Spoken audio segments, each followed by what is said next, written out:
I'm back at work again on this first sculpture in a series that I'm doing. The series is focusing on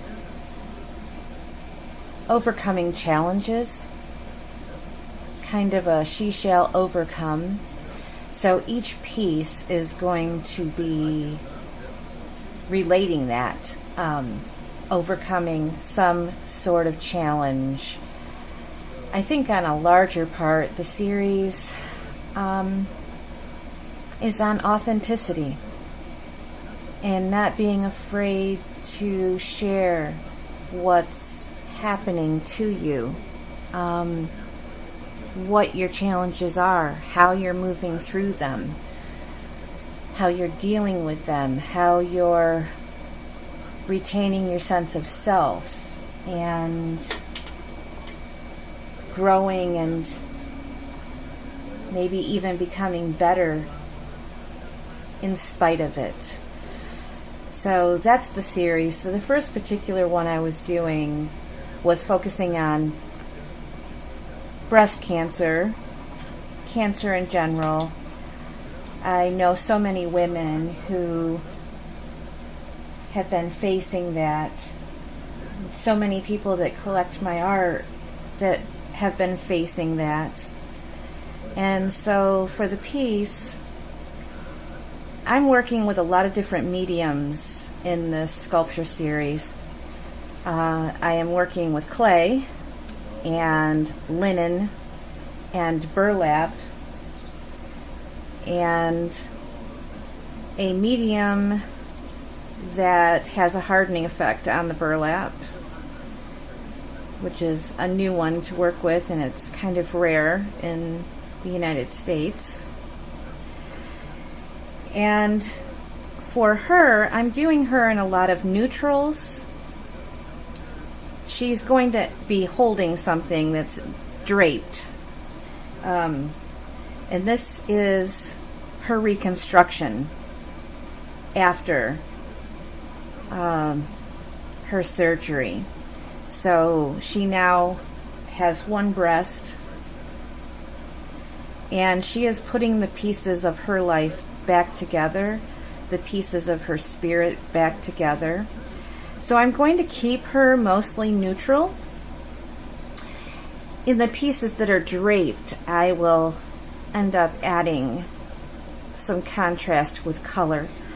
But I want to keep, this is the burlap, which is very hard now. I mean, it is hardened. And some taffeta that has some glitter in it. So I'm going to be using shades. I don't think you can see them on my palette, but they're various shades of linen, beige, white, cream, ivory. Her arms are linen. And this is going to give me the ability to sew and drape. It's almost going to be like prayer flags. And she'll have a bit more color in her face. I started this piece a while ago, and then I let it sit. And it's not because I got distracted,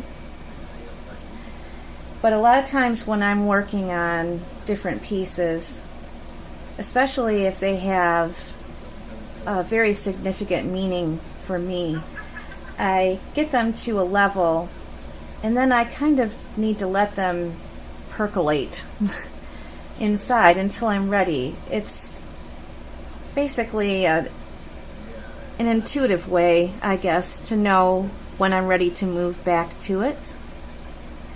And I'm ready to move back to her now. And the pieces that come after her. So the series might be a little harder, and I'm not quite sure what I'm going to do with this series. If I'm going to show it maybe at a hospital or at a function or in a gallery, because I'm not sure that people will want to collect them, and maybe they will. I can never tell. that's the big question of when there's a lot of symbolism in art. I've heard a lot of conversations the last few months about from some artists who feel that art doesn't have to mean anything. And then I question, then is it just a decoration? I'm not sure. That's such a debatable conversation to have. But for me, almost everything has to have a meaning. And I leave it at that. So she is who I'm working on this week and starting to put her layers in.